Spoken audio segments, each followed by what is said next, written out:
बहुत प्राचीन समय की बात है। गंगा नदी के किनारे सुकेतु नाम का एक छोटा सा नगर था।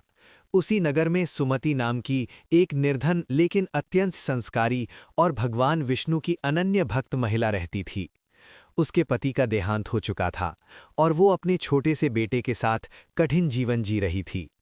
घर में धन का अभाव था, कई बार तो भोजन भी पूरा नहीं होता था, लेकिन सुमति ने कभी भगवान का नाम लेना नहीं छोड़ा।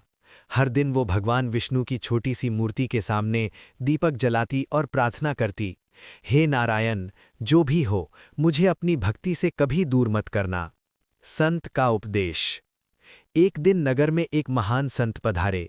सुमति उनके दर्शन करने पहुंची। संत ने नगरवासियों को एकादशी व्रत का महत्व बताया। उन्होंने कहा, एकादशी भगवान विष्णु का अत्यंत प्रिय दिन है।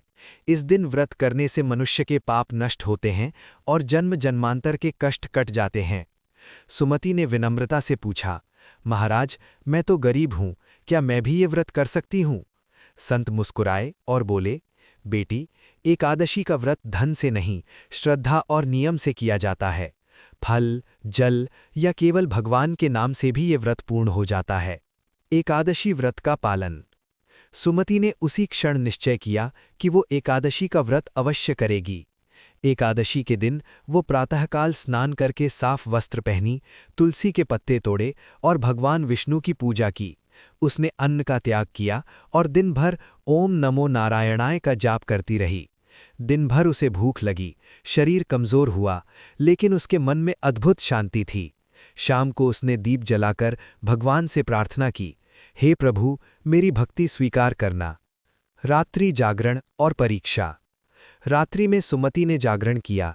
ठंड और थकान के कारण उसकी आंखें बार बार बंद होने लगीं, लेकिन वो भगवान का नाम लेती रहीं।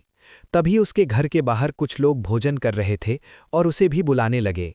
मन एक पल को डगमगाया, पर अगले ही क्षण उसने कहा, नहीं, आज एकादशी है, आज मैं केवल भगवान की शरण में हूँ। ये उसकी सबसे बड़ी परीक्षा थी। भगवान विष्णु का वरदान। उसी रात सुमति को स्वप्न में भगवान विष्णु के दिव्य दर्शन हुए।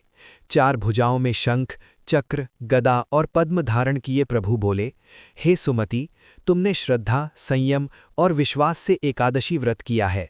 मैं तुमसे अत्यंत प्रसन्न हूँ। भगवान ने उसे वरदान दिया, तुम्हारे जीवन के सभी कष्ट समाप्त होंगे और तुम्हारा पुत्र धर्म के मार्ग पर चलेगा। व्रत का फल। कुछ ही समय में सुमति के जीवन में चमत्कार होने लगे।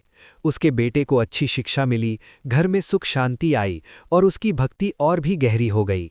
नगर के लोग उसके जीवन से प्रेरणा लेने लगे। तभी से ये मान्यता है कि जो व्यक्ति सच्चे मन से एकादशी व्रत करता है, उसके जीवन से दुख, दरिद्रता और पाप दूर हो जाते हैं।